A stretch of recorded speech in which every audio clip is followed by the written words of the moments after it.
Hello, everyone. We're here, we're live, and we're here to bring you Sunday Slate. This is Aryanna Prasad and Ashmere Prasad. And I just want to play our intro for you. I am so sorry that I didn't have that lined up, but let's play our cool little intro and welcome you on board.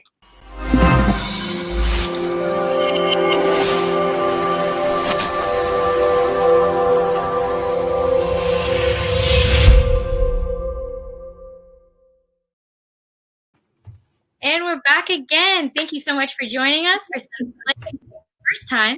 But as I said, I am Aryanna Prasad, and this is my colleague Ashmere Prasad. No relation. We're friends. We're here to talk football this week, and it was another wild week in the championship games, and we had the best cornerbacks in the NFL battling it out. And we actually wanted to focus this week on some of our expectations versus the reality. We knew that a champion was definitely going to come out on top, and that is what happened. But there were still quite a few surprises along the way. So that's what we're going to get into today. So we're going to start off with our first game. We had our grazing goats. We had our goats let out in the pasture up in Lambeau Field, and that was Buccaneers Tom Brady, and with the Packers, it was Aaron Rodgers. So it was definitely an interesting game. And yeah, Ashmere, I just want to ask you, well, first let's go through our expectations versus the reality. Okay, so I apologize. So there were a few that we had during the game, right? So one of the things that we found out while we were doing our research was that Packers Wire predicted the Packers to win. Not a surprise. But the Vegas line was negative 3.5, which means that the Packers were expected to win by 3.5 points. So, Asher, how did that match up in reality? Yeah, I was surprised when I saw that the Packers were expected to win because I was rooting for the Packers, if you want to say that. And I was expecting the Bucs to win regardless, just based off of Tom Brady. So I was very surprised at that spread. Right. Yeah. And I was surprised too. I know we discussed it last week. And as any fans of the show know, I'm a bit of a Tom Brady fan. So, but I know how he plays in the playoffs. It wouldn't surprise me if he won, and he did. But these were two very talented quarterbacks, and I wouldn't have been surprised either way, as we said a bit earlier. But yeah, the Bucs, they actually won by 5. The Bucs defense was able to apply pressure on Aaron Rodgers, which was crucial. And there were 2 critical 3-and-outs in the game that prevented the Packers from taking full advantage of those 3 Tom Brady interceptions. So I think that the Bucs defense definitely played stronger than the Packers defense, and we'll get into that in a little bit. But yeah, the Bucs defense showed up. So Tom Brady played great in the first half, but he made a lot of errors with those 3 interceptions, which were surprising. But we're gonna move on to I definitely think in the reality for this, for the Packers to play the way they did, and for Tom Brady to play the way he did, I think that just the expectation of how we were expecting both of these quarterbacks to play, and then the reality as to how they did play, I think that was like a shocker as well. So yeah, because you would think that Tom wouldn't throw the picks, and then if Aaron got all those turnovers, he's going to convert and do something with them. Yeah. So both of those things are kind of surprising. And that was all in the second half. But even that last-minute touchdown in the first half was surprising to me. So there were quite a few things along the way. These games are never neat and tidy. But so our next expectation is that, Brady would, as we said with the interceptions, Brady will show off that precision passing, and Mike Evans is going to come into play. He's over 6 feet. He's up in the end zone. He's been catching it all season. So come on, Mike Evans, let's do it. But the reality of that was a little bit different. As I said, Brady played well in the first half, but he threw 3 interceptions, and they were actually all directed to Mike Evans. And it was 3 different situations that happened. So there was one. So one was just a bad call by Brady. One, Mike Evans tipped it up a bit. It was a little too high for him, and then it got intercepted. And the other one, Brady got sacked a little early, so the pass wasn't just ready and perfectly formulated, if you will. So he was trying to get it to Mike Evans during the game, just didn't completely work out for him. So Asher, what did you think about that? Were you surprised a little bit about that all those interceptions happened with Mike Evans? Yeah, I mean, he is like the biggest guy on the field for the Bucs, so I wasn't expecting. But when you're overthrown, you're 20 feet tall and it's thrown 25 feet high. Like there's just no way he was going to catch that. And I also think that double coverage play on Evans, like I guess Brady was just going for it. I don't know how to justify that one. So I think, and especially coming off the matchup with the Saints, like you would see how bad Drew Brees was playing with all those turnovers. And so you would think Tom Brady would be like, well, I don't want to look like that. So I'm not going to try to throw these, tough catch plays. And he ended up doing so 3 times. And I mean, those are 3 times that, as we keep saying, the Packers could have turned those into 7 points, but that didn't happen. So overall, I just think, picks are going to happen, but I think Tom Brady should be careful doing that against the Chiefs next week. So next 2 weeks. Right. So you can't afford to make a mistake against the Chiefs. Yeah. Patrick Mahomes is going to score 7 right after that. Don't you worry. Yep. 7 in 7 seconds. That's the kind of quarterback he is. But I think that brings up an interesting point about something we've noticed this whole Bucs season is, Tom Brady coming from the Patriots and they have their own playbook and play style, and then mixing with Bruce Arians' offense. Now, Tom has all these weapons, but he's actually thrown quite a few interceptions this year. But he's also thrown a lot of deep balls, and that's because Bruce Arians loves for the receivers to go deep. Let's read long and then short, and that's changed a little bit throughout the season. We see more runs, the use of Leonard Fournette in the playoffs, especially setting up the play action. So there's a nice mix of runs, which makes that offense less predictable.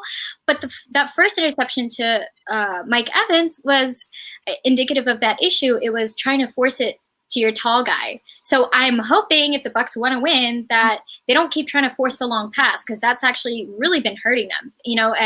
It's cost them a lot of third downs. They failed to convert. So if they can learn from that, that's hopefully what they take away from it. But yeah, so we're going to move on to our next expectation. So, one thing that we expected, and this came to be true, is that Leonard Fournette would continue to be a force in the playoffs. And that's exactly what happened. And I just want to share this. We saw some incredible runs from him, but there was a little tweet after the game, because for a lot of those Bucs players, they were one of the worst teams in the league. They had one of the longest playoff droughts in the NFL. So, the players are really excited. I actually saw this clip of Mike Evans, and someone had to tell him that there's a ceremony because you guys won and you're going to the Super Bowl. He said, oh, okay. He was ready to go to the locker room. So they're not used to winning a little bit. But here's that story. So he needed to excuse himself to call his parents. He started to cry. God's going to make a way for you is what his mom told him. And then it continues on. He cried for 30 minutes for just all these things that he went through in his life. Everything in Jacksonville, and then he went to jail and getting cut, and he's just happy with how his story is playing out. But we just want to say that, well, Ashmere, I got to ask you, was that an expectation you had? Is that playoff Leonard would continue to be a force? Oh yeah, I don't know what he's been practicing or what he's been watching in the postseason, but I do think that it's changed the way that he's been playing, and he's made himself like the RB1, if you want to say that. And I think that's really changed the dynamic of the offensive well, because he's catching more and he's also just a monster on the field. So I think both ways, Fournette's out here trying to get that Super Bowl championship, Right. And I think that adds to the diversity that this Bucs offense has. So they have Leonard Fournette to do those outside runs. He can also barrel through. But they have Ronald Jones, to go up the middle. And both of these running backs are so talented. We almost forget that little Sean McCoy is also on that team. I know. So I know sometimes people want to detract and say, "Oh, Brady has all the weapons." Use him as much, yeah. They don't, yeah. And I kind of wonder, what is he doing? I do hope for him, he can get a ring. That'll be fun. But he's not on the field too much. But playoff Leonard is here, and he's here to stay. And I do want to say that the other thing that we expected, and that turned out to be true, is that with 2 players coming back through the playoffs, and that was Vita Vea coming back this week and Devin White, we knew this Bucs defense was going to be deadly, and it was. Both of these players specifically made huge impact plays. Vita Vea was able to get through that offensive line. Devin White was coming in through with tackles and sacks. And another player that made a huge impact was actually Jordan Whitehead. And I just want to make sure I get his name right because Jordan called out Skip Bayless on Twitter for calling him Jerome. So yeah, that was really uncomfortable. Yeah, it's, oh my God, if you're covering him, you got to get it right. But I have your name, Jordan, and I got it right. Been loving everything this guy does all season. But the cool thing was he forced a fumble from Aaron Jones, who we all know is super talented, holds on to that ball. He's gritty. He's going through. But what Whitehead did is interesting. He actually, just tackled into him, put his helmet down, and it did cause him to get an injury. But he did cause a turnover. There was a fumble, and that really helped the Bucs get this win. So thank you, Jordan. But yeah, Shaq Barrett was coming in for the sacks against Rodgers, help with those 3 and outs. I know I'm stat heavy, guys, but so much to cover in this game, and we love it. Sean Murphy-Bunting got another interception. He's been doing that throughout the playoffs. So they lost both starting safeties. That is the one weakness that we did see on the defense. But they actually adjusted their game plan mid-game. And, their front 7 was really strong, and they just put pressure up front. And they ended up getting sacks and pressuring Rodgers, and the momentum shifted, and it prevented Rodgers from going further and getting those points. So that was the reality. That Bucs D was deadly. So we're going to move on to some expectations we had for the Packers. And so Rodgers wasn't able to – well, no, the expectation is that Aaron Rodgers would be scoring like we saw in the first half. The reality is that as he did well in the first half, there was that incredible drive down the field out of the end zone. And he could have gotten a safety or something, but no. He travels down the field and is able to get a touchdown.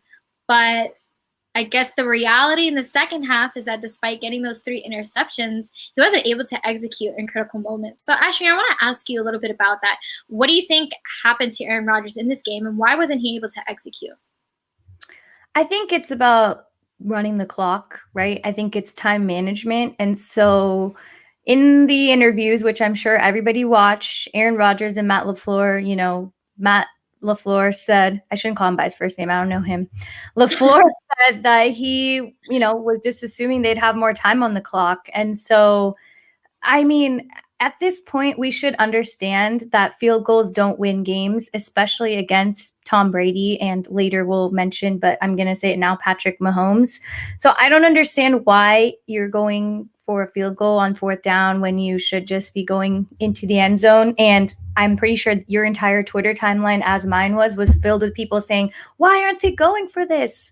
There was also situations where Rodgers could have ran it in himself. I mean, the entire right side of the field was open, and he's scrambling, and he's still trying to throw the ball under. And I mean, those are things that, if you see it, just go for it, right? You can always slide down.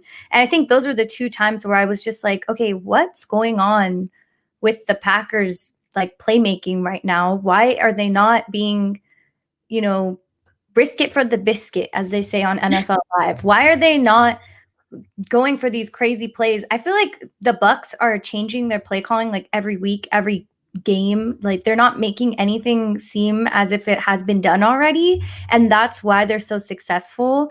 And for the Packers, it's pretty regular, right? They're expecting the ball to go to Davante Adams, and he only had 1 reception, right? So I just think changing it up for your opponent is what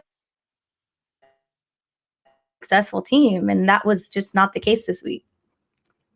I completely agree. And especially at this playoff level, we can't just rely on talent or solid game plans. The X factor, if you will, is being able to react mid-game. It's in the Super Bowl, that halftime. Everyone else is celebrating watching the show. Those teams are like, all right, what are we doing wrong? What are we doing right? We got to turn this around. And that, we saw obviously in that Patriots-Falcons Super Bowl, after that halftime, and in that second half, they were able to make those adjustments and come back for the craziest comeback in NFL history. But yeah, Ashmere, I have to agree with you there. And I think that one moment where we really saw that in the game was when Rodgers was trying to get that touchdown and they had to opt for the field goal. He kept driving it down to don't want to get the names wrong, Davante Adams. But so he kept trying to get it to Davante Adams, and it just wasn't happening. So I know that it's such a critical moment, but you need to have specific plays drawn out for those moments, expecting them to happen in a game, preparing your team for them, and saying, what will they not expect? And something that I like about the Chiefs is their use of trick plays. and they're always able to keep other defenses on their toes. And, earlier in the season, they had that Eric Fisher touchdown. So people talk about that because no one was expecting it. You need the element of surprise. And, Rodgers has a fantastic arm, but that's not all you can rely on. So, yeah, if you're going to keep trying to get to Adams, we know you're going to do that. We know you're going to give it to Aaron Jones. So if we're stopping that, you have to have something else. So, yes, that was the reality of that, sadly, for Packer fans and anyone who didn't want the Bucs to win. But another expectation that we had a little bit is that, that I had is we spoke a little bit last week about Kevin King because he's been doing well in the playoffs, or he was in that first game, but he got injured last week. So I wasn't even sure if he was going to play. So my thought process is, all right, this is Tom Brady. He's going to pick on that guy. He's going to pick on the guy who has an injury. He looks at the injury report. It's like that's who he's going to throw to. And that's exactly what he did, much to the chagrin of Packers fans. And I do have a few tweets for you there. But, yeah, the internet was not happy at the end of the game. There were a few costly mistakes that Kevin King made specifically. The first one, or maybe not the first one, but one of the biggest ones being allowing that Scotty Miller touchdown in the first half, right at the end. And, if you think about it, Bucs won by 5 points. So if they didn't get that touchdown, Packers could have won the game. But we saw a breakdown of this play. They would have scored it somewhere else, I feel like. Even if it wasn't within 8 seconds, somewhere else Tom Brady would have figured out some speed racer touchdown in the end zone. Yeah, no, that's exactly true. But here's some of those tweets. So these are some of the mistakes that he made. So some people are calling for his retirement. So this photo where he's just face down, I saw that quite a bit. It's just meme status right now. But, of course, Scotty Miller beating him for that touchdown. So Kevin King messed up. He created a blind spot and was watching Tom Brady instead of watching the receiver, and Scotty just sped past him. And then, of course, and we're going to get into this in a minute, but that infamous jersey pull that really cost the team at the end of the game. So those are just a few things. This is what someone else said, gave up the Hail Mary, gave up 3 touchdowns, gave up the game-winning pass. Yeah. So I love the emojis there. A lot of emotion here, so people are pretty mad about it. And then there's this one.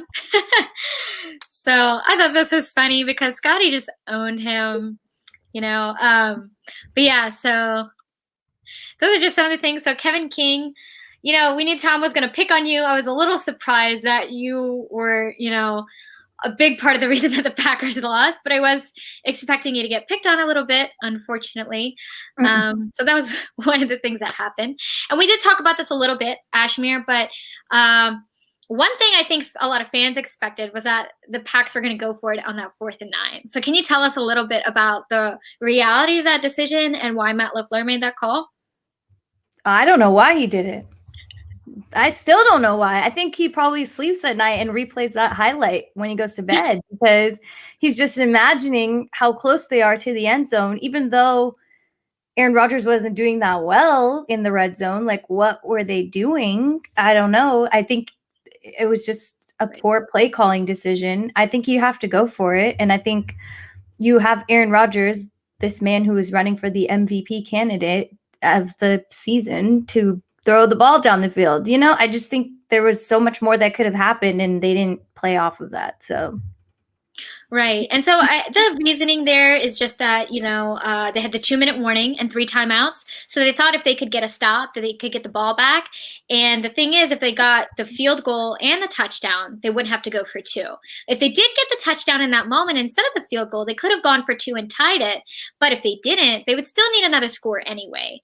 So that was the reasoning there. But, as Ashmere just said, so many people didn't really understand it or agree with it. Even Aaron Rodgers.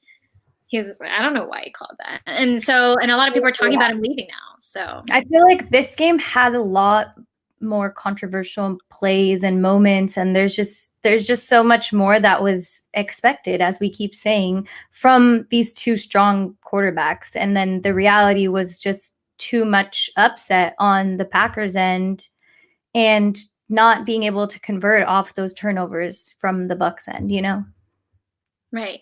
Sorry, we have this comment from Kevin King to Kevin Peasant.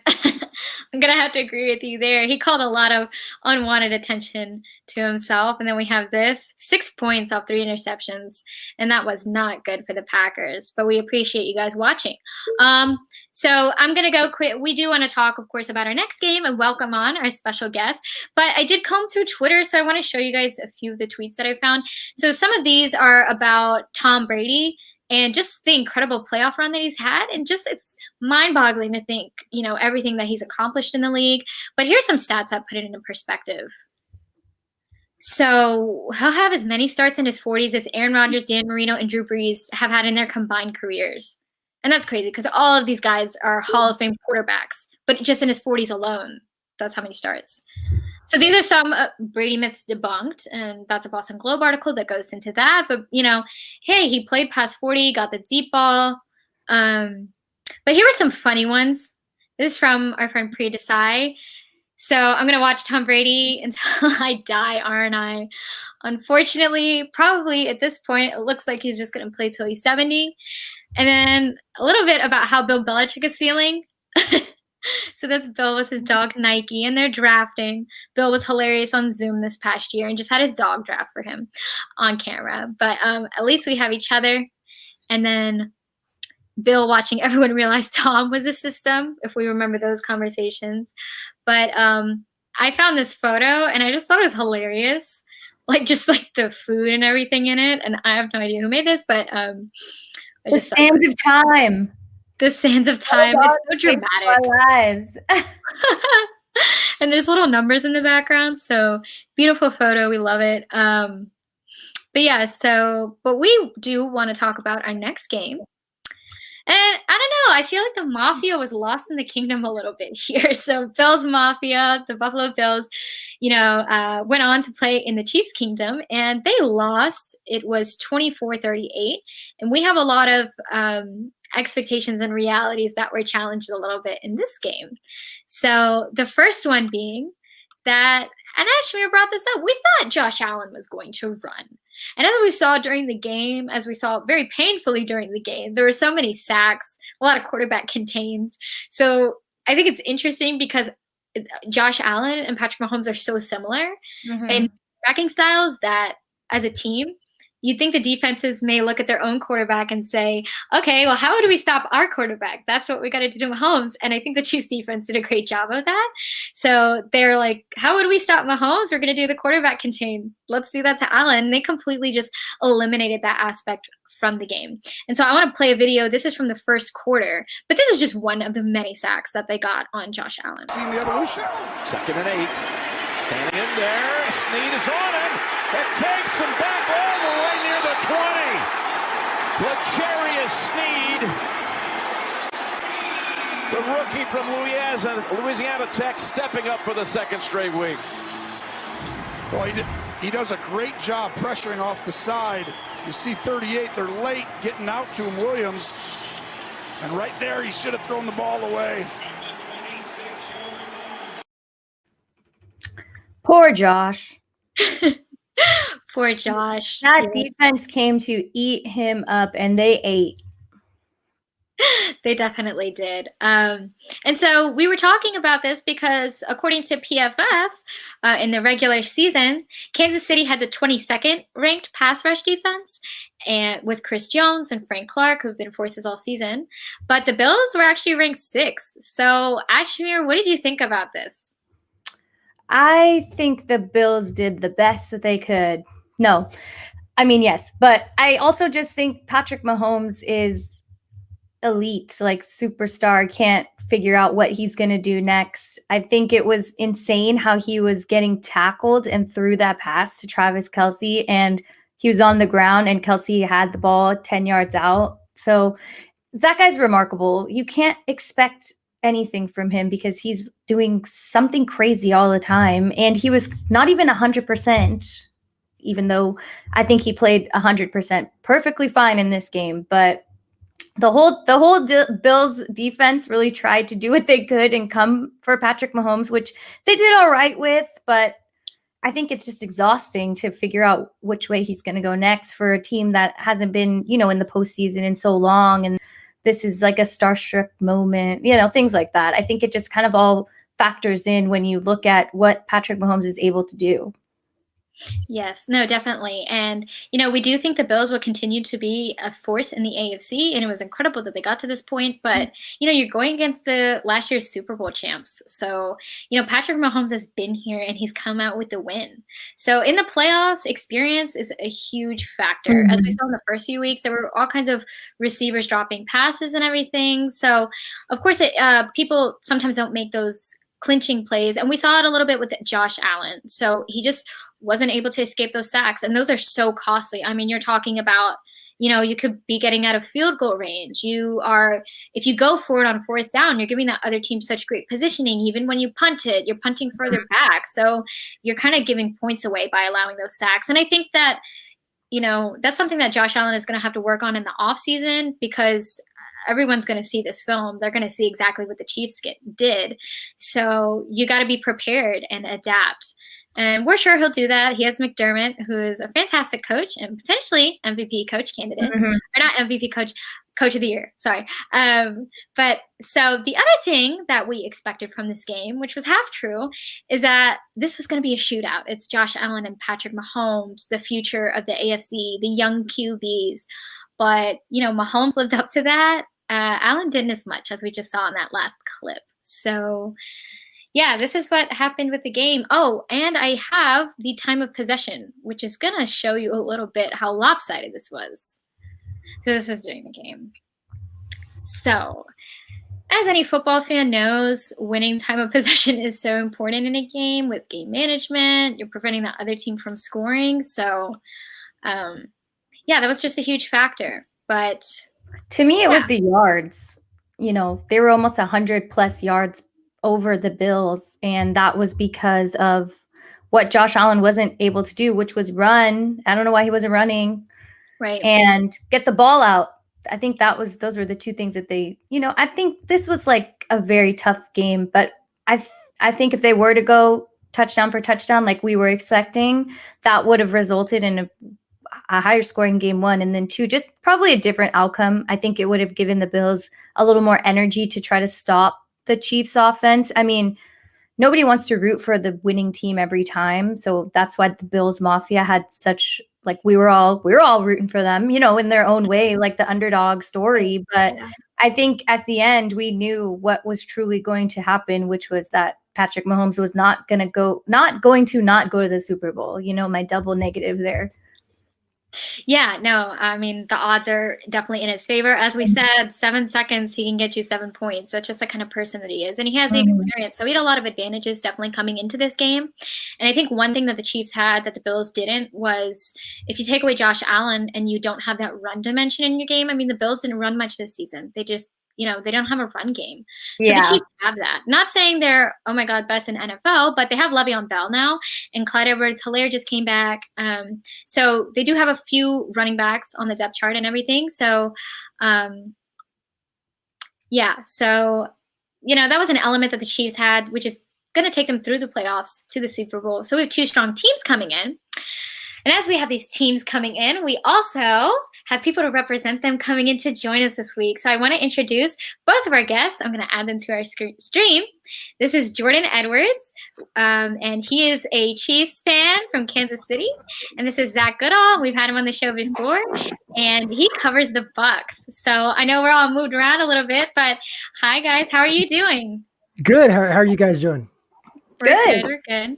I shared this to my Facebook, so hopefully my parents will see it. Finally. They'll be like, go on, cheer for our team, represent us. Yeah, exactly. I got to text the link over to my parents now while you say that. Yeah. We'll have a family show. Absolutely. Well, thank you guys for joining us. I mean, how are you feeling coming off those games? I think it was exciting for both of you, of course. Jordan? Yes. Well, obviously, I thought it would be a better game. I thought it would be a closer game. I think you guys have mentioned this before. The Chiefs defense really showed up. That Frank Clark, Chris Jones attack is really helpful. And obviously people like, Breland in the secondary has really shown up. I do think that kind of the unsung hero of the Chiefs defense, the guy who knocked out the ball on that stretch for the pylon that was really a leading with the helmet. But I have a whole other conversation about leading with the helmet when you're literally diving for a ball. How else are you going to lead with your feet? Totally. But that aside, Daniel Sorensen all year and really his time with the Chiefs has been kind of an unsung hero. And with, you have for the Bucs, you have, you mentioned, I'm sorry. I got my little things going. You mentioned, they have all these great weapons on offense, but like AB's hurt. I don't know what his status is. He's questionable. Is he going to play? And Mike Evans is also kind of hobbly. So I think because of that, you're going to see a lot of Gronk in the Super Bowl and Daniel Sorensen, who's, they're really their go-to kind of rover. He can play that safety. He can play like a traditional safety position. He can also, play that kind of Troy Polamalu rover kind of position. So I think he's kind of an underrated piece to that Chiefs defense. But on the offensive side, the Chiefs have two, they have Mitchell Schwartz and Eric Fisher, starting offensive linemen, all Pro Bowl type offensive linemen who are going to be out. But at the same time, the Bucs defense is kind of banged up. You have Jordan Whitehead and Levante David, both questionable for the game. And JPP, I don't know. I mean, he played well, but I don't know, how healthy he is. I think the key to the Bucs defense, if they're going to stop Patrick Mahomes with that banged up Chiefs offensive line, is Ndamukong Suh. I think Ndamukong Suh is going to really be a really important part if they're going to slow down Mahomes. So I know that wasn't much of like a homer view you were looking for. That was more of a critical breakdown, but yeah. And I want to see what Zach has, if he can defend these, this tired ass Buccaneers team. Oh, sorry. I apologize. I clicked the wrong thing. Okay, sorry, Zach. We're going to. No worries. I'm with Jordan in talking about the Bucs. Everyone wants to point towards Tom Brady and the offense, what they were able to do over the final 4 weeks of the season, even into the playoffs, although they did slow down a little bit offensively. But, I mean, they scored 37 points per game out of their bye week. They finally came in sync, and everything looked great, and that's what everyone wanted to talk about. But over the past 3 weeks, it's really been all the defense. I mean, we saw it was a tale of two Tom Brady's just this past Sunday when he came out and threw 3 touchdowns just after getting into the third quarter by that point. And then he had back-to-back interceptions on 3 drives in a row.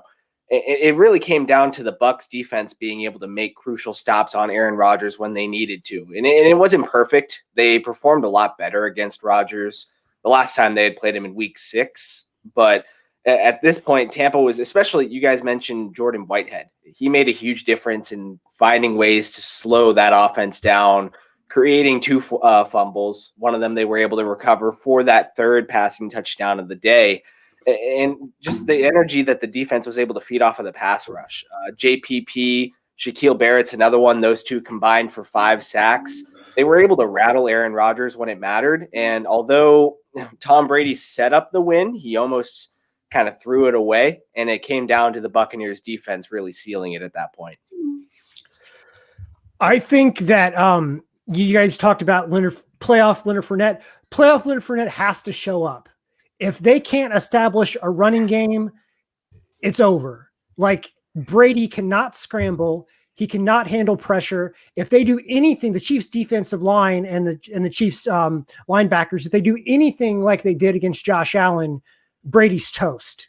They've got to establish the running game to keep the Chiefs defense honest. And without that, I think that it could be a 3 or 4 touchdown game in favor of the Chiefs. Well, that's just the thing, is the Buccaneers offensive line, especially as we've gotten into the playoffs. And it wasn't perfect against Green Bay, but I would still venture to say it's been better than it's been all season long. The entire unit, it's fed off of the energy of having Ali Marpet back and healthy. He had missed some time with a concussion right around the bye week, and he came back and suddenly, I mean, we saw the offense take off. Not that he was the only piece that was missing, but he was just such a huge addition for the rest of the offensive line because he plays at an all-pro level. We've seen Ryan Jensen at center really elevate his game, even though he's a little bit older for an offensive lineman as well, and he's really coming into his own. Even though he's had a successful career, he's playing some dominant ball right now. And even Donovan Smith, I forget, I could have mentioned him last time I was on here, but if I did, it probably was not too in favor of him because he's been kind of up and down throughout the year. But even at this point, I mean, with Marpet back at his side, he's been able to play some really good ball. I wouldn't venture to say it's a great offensive line, but with those three guys really improving the line, as well as rookie Tristan Wirfs, who's been pretty much on an all-pro level all year long, I would say it'll be a tough test for the Chiefs, but you're right. There's a need for a run game consistency. We really saw beyond the Leonard Fournette run, the really impressive touchdown run, Tampa Bay wasn't able to establish a run game against Green Bay. And it did hurt Tom Brady as they got into the second half because Green Bay knew these guys can't run the ball at this point. We can go send the house at Brady. And he did crumble. I don't want to say that that's something he'll do every time. And Green Bay does have a pretty good looking pass rush this year. It was able to come alive in the second half of the season. But I mean, most recently, you're right. He is 43. He's not exactly as mobile as he used to be. And it's never was he ever mobile? Was he ever anything beyond like he had like mailman kind of skills when it came to getting away from a quarterback?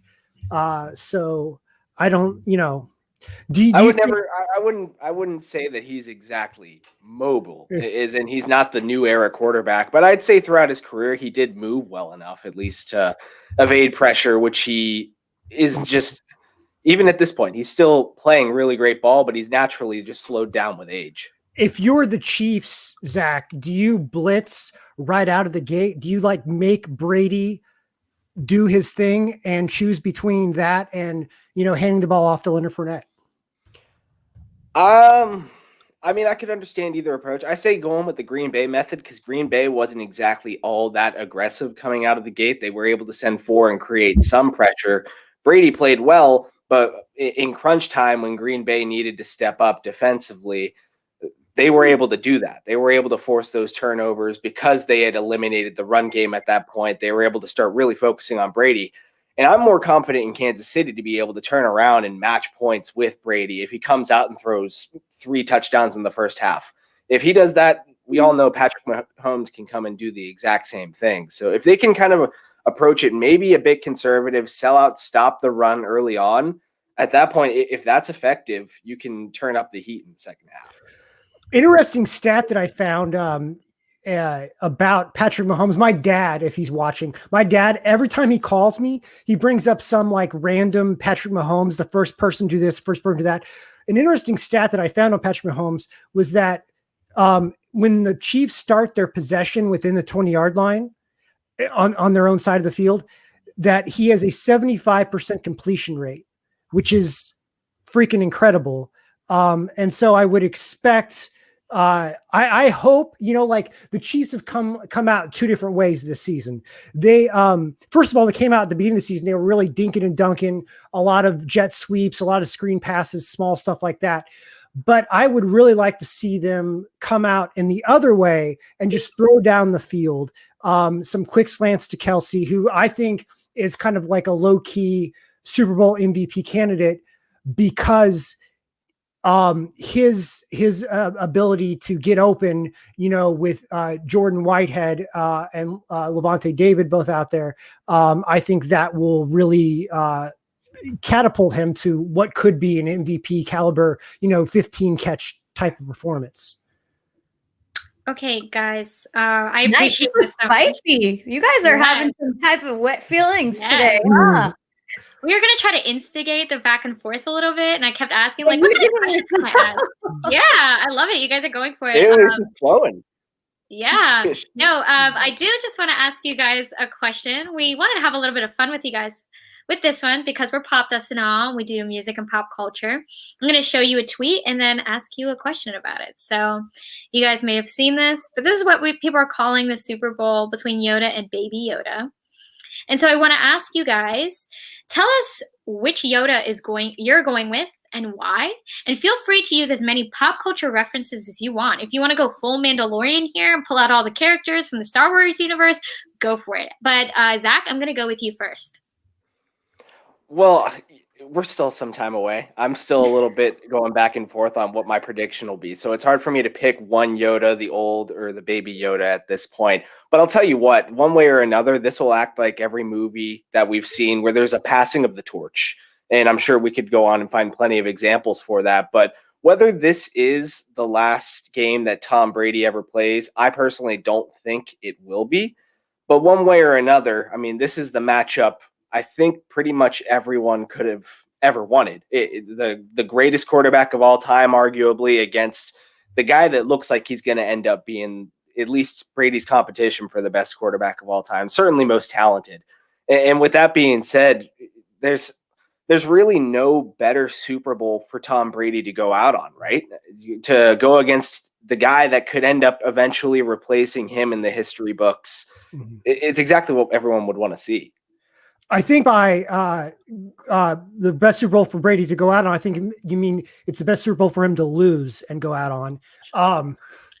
I would go with the baby Yoda, Mahomes Yoda. I think this is a good a thing. I forgot what ESPN personality mentioned this, but I heard it compared to this is Jordan. If Jordan was able to play against the finals against LeBron, is what this is. And I think that it's not so much a chess match between baby Yoda and old Yoda. The quarterback, yes, they're both great at the line of scrimmage. They both are good at recognizing defensive, calling audibles, that sort of thing. But this is really going to be a Andy Reid versus Bruce Arians chess match. And in that, I have Andy Reid coming out on top. I mean, I think that in terms of X's and O's, maybe him and Belichick and maybe Bill Walsh are the people in his category. So I think that that's really where the Chiefs have an advantage is the coaching staff and the play calling with Eric Bieniemy. Those are both great answers. I was actually thinking about it a little bit, and Mando kind of reminds me of Travis Kelce if we're going with the whole baby Yoda thing. I don't know. But those are wonderful answers. Thank you both. I absolutely have not seen any, I have seen maybe 4 Star Wars things my whole life. What? I watched the older stuff. I didn't watch any new stuff. Oh my gosh. You could honestly watch Mandalorian without paying attention to any other Star Wars stuff and really come away enjoying it, I think. Oh, yeah. I'll watch it. Thanks for the recommendation. Now I just have to pay up for Disney Plus, and yes. I'm already paying for Lifetime Plus, AMC Plus, and no, they're making us pay for cable again. It's just it's a reverse. It's like basically just bundling cable over again totally. into something else. Yeah. But you guys, even on YouTube, you just have to see the clips of Baby Yoda. He's super adorable and no, definitely. I get the Baby Yoda appeal. I totally get the Baby Yoda appeal. I do have a hot take on Patrick Mahomes though, real quick. I don't think he's that cool. He's a great player and he's a really nice guy, but when he's dancing in that Bose commercial, he's got some dad moves. I know that's sacrilegious for a Chiefs fan to say, but he's kind of got some bad moves. But I don't think he really cares with that bank account what his moves are like. No. He's not worried. He has $1 billion and a baby on the way. Yeah. No, of course, even the Kermit the Frog references, I feel like he's got a little vibe that I love. He has that Texas drawl that I hope he always keeps that Texas drawl. Yeah.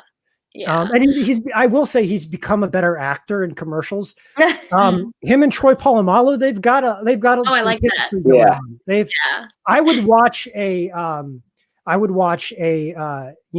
Troy Polamalu and Patrick Mahomes talk show, Ooh, that's a good idea. I'd watch it too. All the curls, that would be amazing. Yeah. So much hair. Yeah. So much hair. Well, I do want to ask, I know that you guys obviously highlighted so many other players on this team besides the quarterbacks. I know that's the main storyline, but I did want to ask if both of you want to go with a stat from your quarterback that we're not talking about enough because they're both so accomplished, but sometimes things get lost. So I guess what's the craziest stat about your quarterback that kind of just shows how good they are? And Jordan, I'll go with you first. Well, I dropped my stat earlier in the show about Pat Mahomes' 75% completion rate when the possession starts within his own 20-yard line. So that's my only stat. I'm sorry. No, that's good. That's good. But because I think here's why I picked that stat out, because I think when it comes to stats and Mahomes, everyone talks about his comebacks, right? And so I think that's kind of overrated. So I was like, let me try to find something that shows you how good he is in any situation. And if you look at his completion percentage, if you look down his stats on where he starts the drive, is they're all within 60 to 75% completion percentage, except when he's within the opponent's 20-yard line. So when he gets the ball after a turnover or something, they've had trouble converting in the red zone, which is my only concern with the Chiefs offense, which was kind of squelched against Buffalo because they did have some good goal line offense, but they've had some problems later in the season of punching it in when they're in the red zone. In mine, it's really a basic stat, but it was something I was kind of marveling at earlier when I was writing a story about Jason Licht, the general manager for Tampa Bay. He was just going back over the idea of signing Tom Brady this past offseason and how it came to fruition and kind of put the team over the top. I was just looking at his career stats year by year. 40 passing touchdowns is the second most he's put up in a single season in 21 years. For a 43-year-old quarterback, I know we talk about him slowing down a little bit, and you can definitely see it in different parts of his game. But when he's going, he's been nearly impossible to slow down. We saw it especially over the final 4 weeks of the season. They were scoring at will. And that's, I think, the most important part of this game for the offense is he's got to come out. He's got to throw 3 touchdowns in the first half. I consider that one almost the first half that he threw to Cam Brate, as it was the first play on offense, like second or third snap of the second half in total. He's got to come out with a similar showing, come out strong, and make Pat Mahomes match him. They can't afford to play from behind, because if you're playing from behind against Kansas City, it's typically not going to go your way. It just won't. I understand your point about the 40 touchdown passes with Brady, but I feel like 75-year-old Terry Bradshaw coming out of retirement could have thrown 25 or 30 with that offense. So I'd think so, but they did deal with a lot of different stuff throughout the year, with Evans at the end of the year with his knee, even though, of course, that was the last game of the year. But Chris Godwin throughout the season, he missed, I think, one game, and he was playing with a broken finger. Still able to make some big plays, but he was never 100% throughout the season. He had pins throughout his entire finger and was still making catches. Antonio Brown came in halfway through the season, and it took him until really after the bye week to start getting things going. And it was similar with Gronk. I think the biggest storyline with this offense is you pair it with the COVID pandemic, where there were so many different moving pieces, a quarterback that everyone thought, great career, but if we looked at his last 2 seasons in New England, he just wasn't the same guy anymore. We thought he was washed. And they all had to get in sync. It took time. When I was last on the show, I was really curious if this team could actually make a push in the playoffs, much less make it to the Super Bowl, just because they hadn't gotten in sync at that point yet. So while it took some time, the fact that to me at least, the fact that he was able to post that production with so many outside factors, everything having to come together, and it really taking time to do so is what impresses me even more. My question, though, you got to admit, though, that the Buccaneers really need to establish the ground game to have any kind of chance at this. I do. They need to be multidimensional. They've struggled to do that consistently throughout the year. And personally, I love the story of Playoff Lenny. As we've hinted at, Jaguars fan, guy from Jacksonville. I do know Leonard Fournette a little bit from his time there. I think he's really productive in terms of scoring in ideal scoring situations, and he can fight out some tough plays. But Ronald Jones is the better back. He's the guy that's going to consistently get you, 4+ yards on the ground every time he touches the ball. And Leonard Fournette doesn't do that. So when you try and go with both backs, make them a 1-2 punch and make it kind of unpredictable, it doesn't exactly form much for the offense to build off of. So I like Leonard Fournette in those goal line situations. We saw him struggle with drops right out of the gate this past week. Ronald Jones doesn't do that as much, and I think that he would probably give them the better chance if they started pounding the rock with him earlier on. Okay, now that we know how you guys are predicting this to look in the future, I'm wondering, what's my question? Who is most likely to make an error first in the Super Bowl? You think it's going to be the Bucs or the Chiefs? Zach? I'd probably go with the Bucs. I mean, we've just seen such fantastic efficiency from Mahomes, and I mean that's what Bruce Arians was saying last time they played. It was like, how can you possibly stop a guy or defend a guy that can just backpedal 10 to 12 steps, not set his feet, and then launch something across his body, pinpoint accuracy 30 yards down the field? It's just, he's otherworldly. It's hard to make a mistake when you've got someone like that, because even when he's not able to complete a pass or maybe foolishly runs out of the pocket to avoid what could have been a clean concept, he can still do otherworldly things just to make sure the ball is safe to get it out of bounds. I mean, no matter what he does, Patrick Mahomes is a special talent, and he can find a way to avoid mistakes. And whereas we've seen it with Brady, he's trying to be a gunslinger. It is working, I would venture to say, but at his age and given the nature that he's never exactly been a gunslinger throughout his career, there are more mistakes and chances for mistakes within the offense with him like that. Yeah, I think that the Chiefs usually play pretty mistake-free. The only thing that would worry me about them is, and this was kind of because tempers were high during that Buffalo game, but someone on the defense, making a stupid penalty, a face mask, a late hit, or roughing the passer, that sort of thing would be the only thing to worry me in terms of making mistakes on the Chiefs side. Okay. So I do want to ask, we just have a quick question, and I want to show you guys something just to get a quick laugh. But so I want to ask you, both of your teams had winning performances this past week, which you both elaborated on. So I want to ask, is there anything particularly that you'd like to see your defense build on this week? And I'll go with you first, Jordan. I think they obviously did a really great job. I'm just hoping that the Chiefs secondary, their cornerbacks, are up to the task of covering, these wide receivers that the Bucs have. So I think that I would really put a lot of pressure on Brady and use what they saw with Josh Allen. If you can do what they did to Josh Allen, who can run all over the field, who's just as or probably more mobile than Mahomes, I compared his mobility to someone like Steve Young. I think he's got like a Steve Young type of scramble ability and speed. So since you're not dealing with that, I would use that cue and really push some safety blitzes early on and really get after the quarterback. So that's what I would build on if I was the Chiefs. The pass rush. Yeah, and I'm thinking the same thing for the Buccaneers. I mentioned it earlier, the edge rushers, Shaquille Barrett and Jason Pierre-Paul, were able to combine for 5 sacks last week. And that's great. That's a great start, and you'd love to see them get 5 sacks again this in the Super Bowl in order to stand a chance.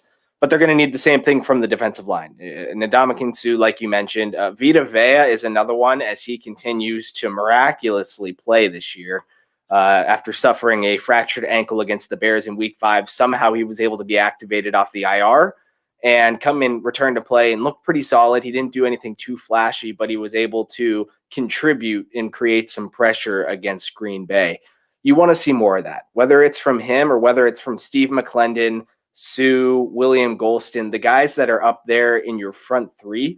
You have to be creating similarly, if not more pressure there to, you got to get Mahomes off of his spot and then continue to relentlessly pursue him, because he can obviously do incredible things even when he's off his spot. But if you can continue to get your speedy edge rushers, and we've seen that Shaquille Barrett especially can be that. He chased Aaron Rodgers down a lot this past weekend.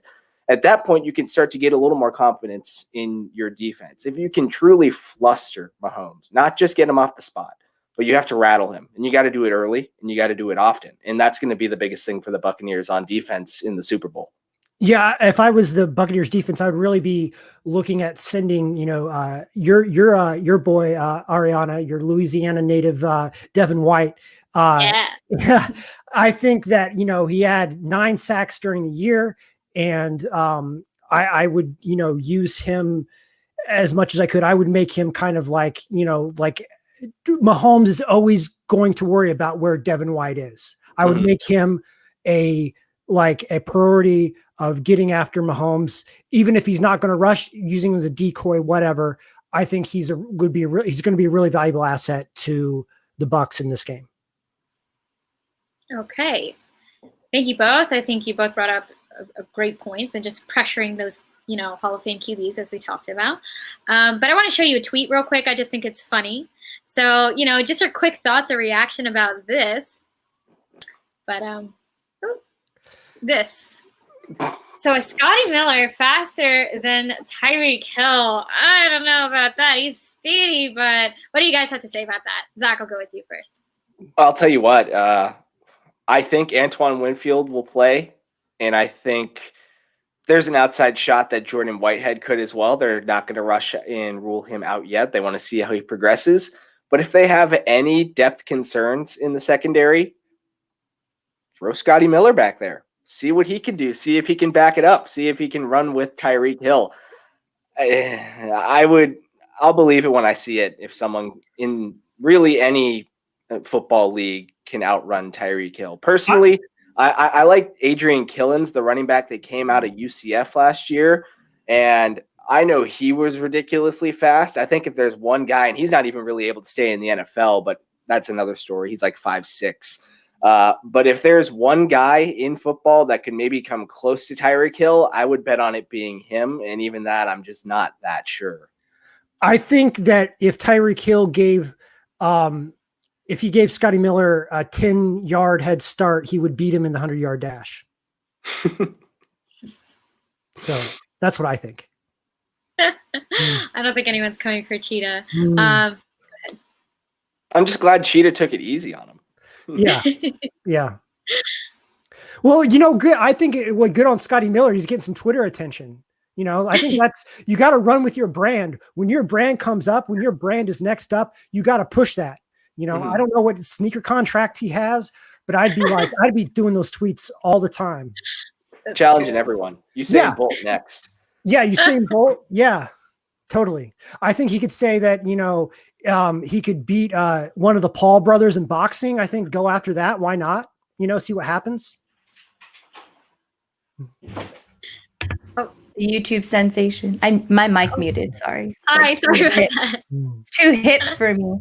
Okay, so we're gonna get to some betting lines. First of all, are any of you guys gonna bet on the Super Bowl? I'm terrible at betting. I do not much of a gambler now. Okay, let's pretend you are. So the spread is the Chiefs are predicted to win by 3.5. I don't know what's up with these 3.5. Everyone's expecting the game to be pretty close. Do would you bet on that 3.5 for the Chiefs, or maybe just that number 3.5? I think so. I think it's a good line. I think it's a fair line.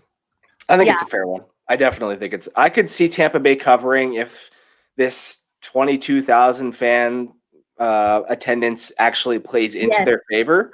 It's going to be unique. We're not really seeing the NFL put that many fans into a stadium. And obviously there's going to be an energy playing as a legitimate home team in the Super Bowl. We've never really seen anything like it. And with that being said, I could see that feeding in and I could see Tampa Bay covering, but it's just as easy to say that you could definitely see the Chiefs putting up a lot of points and taking it.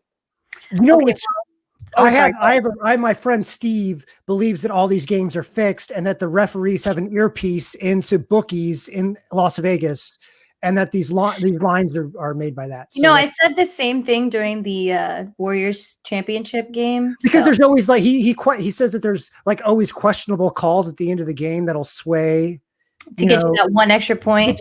Yeah, exactly. No, you're not alone. I'm in that conspiracy too. It was pretty sus when Brady went and tried to high five that ref during the Saints divisional round game. Yeah. Okay, so the over under is at 56.5. I mean, I think I would bet the over personally, but I've been betting the over on the games that have been the under all season. So I'm wondering what you guys are thinking. I think you're going to see more in the 60 to 70 point. Mm-hmm. Wow. I had bet the over last week, and I think it was sitting around 51 or 52. That one obviously ended up going over, so I'm going to ride with that again. Same thing. I could see it getting into the 60 range as well. It's going to be either a blowout for the Chiefs or a high-scoring close game. Those are the two options. Yeah. A blowout for the Chiefs? Like they're going to blow the Bucs out? Yes, absolutely. No, yeah, like there would be a blowout the other way. Got it. No, not a chance. I'm predicting the Bucs to win. I don't know. I'm just going to say it here. You heard it here first. Sunday Slay. That's my prediction. Yeah. Well, if they don't win, at least you could film a 90s R&B video in your room. So yeah, that's the next goal. Yeah. Do you have any more betting lines? Oh, well, we can. I mean, we're at an hour, but here. Yeah. Is Tyreek Hill catching over 88.5 yards? He had 203 in the first quarter last time. I tell you what, I think what's really moving these lines is the Chiefs' offensive line. Yeah. I think that having Mitchell Schwartz, basically Andy Reid said yesterday that he was basically out for sure. He said he didn't shut the door completely, but he was like, he expects him to be out. And Eric Fisher's obviously out with the Achilles, and Darnier Toutif, our French Canadian friend, is opted out for the season. So yeah, I think that has really affected in terms of the point spread and the total points. I think that's really been, I think Vegas has really paid attention to that. Okay. Last one is Brady throwing under 300. Yes. No. Because I think he's going to be forced to try to not throw for under 300. So Zach, you could see one of those games, Zach, where he throws 50, 55 balls. No, for sure. I mean, like I said earlier, I think they need to try and run the ball, but we've seen Bruce Arians this season. They come out, they try, they realize it's not working, and by the second drive, it's pass consistently. Well, maybe he'll have some Kurt Warner to Larry Fitzgerald flashbacks during the game. Yeah. Oh, so there's one last question that we wanted to ask. So at the end of the Super Bowl, the winning coach, this is sometimes a prop bet, but what color is the Gatorade going to be? And I've actually, just for fun, like tried to predict it, and I'm pretty sure I got it wrong. I think I guessed blue, and it was some other color. But I want to ask you guys, do you have any predictions about what the winning Gatorade color will be? Yellow. Orange. I said yellow. I don't like blue Gatorade as a dumping. In fact, I'm sure there's several colors on the sidelines throughout the course of the game. Whoever's in charge, whatever backup lineman is in charge of getting that Gatorade put together and recruiting a teammate to help him, tug along. Yeah, they need to look under the lid, make sure it's not blue, because you don't want to have it like a freaking antifreeze bath for Andy Reid. You want the orange, the yellow is going to be a more pleasing color. So that may be a prop bet, but it's kind of an odd prop bet because technically you could, change course, near the end of the game. Well, Darren Ravel from ESPN was tweeting the other day about how this is the first time in Super Bowl history we've really had two teams that are primary reds go head to head. So I don't know. Maybe red Gatorade. It's got to be red Gatorade. Yeah, I'm gonna go red. But I will say my favorite flavor is orange. Orange Gatorade is the most thirst quenching beverage known to man, in my opinion. See, that's weird. I was going with the light blue. Oh, that one's good. Glacial freeze or whatever. Yes, no. Yeah. It's like Get the out of here with your Gatorade Frost. I take my Gatorade old school. Yeah, very true. Yeah, I like the yellow. Sometimes it can be. I'm always wondering about the flavors. We always describe them by color because what the heck are even blue? The flavors? Blue is just blue. Blue is just blue. That's all it is. Yeah, I actually don't know the names. Well, Glacial Freeze is definitely a name. Yeah. But we just want to thank you guys for coming on. We hope we're all right with the Gatorade thing. Maybe it'll be red, we'll see. But we want to thank you so much for coming on our show and spending time with us. We love the head-to-head that's happened here. We definitely got to have that more. But thank you, Jordan, so much for coming. And Zach, we're so happy to have you back. But we're just going to go ahead and close out. So I'll see you guys in a minute. But thank you so much. We appreciate it. Thank you for having me. Thank you. All right, so we're ready to close out the show. Oh, wait, hold on. So purple drink. I like that. Yeah, right. Is there a purple Gatorade? I don't know. Yeah, it's like light purple. Oh, it's part of that Frost line? Yeah. All right. Maybe that would be so hilarious if no one bets purple and then they just have this. I don't even think people like the purple flavor. So, but that would be, yeah. But we want to thank you all for coming on the show, talking about football, talking about Gatorade. We had so much fun with you. We ran a little long today, but it's all good. But thank you so much for coming. And Ashmere, thank you for coming. Anything you want to add before this big Super Bowl matchup? No, I already put my prediction in, which I might change next week. But, you know. Hashtag go Bucks. All right. We'll see if it'll happen. But it'll be a great game, nevertheless. But thank you so much for joining us, and we'll see you next week, right before the Super Bowl. We might have a Super Bowl sleigh. So got to get in the planning for that. We'll have a little pregame show. But thank you so much, and we'll see you soon.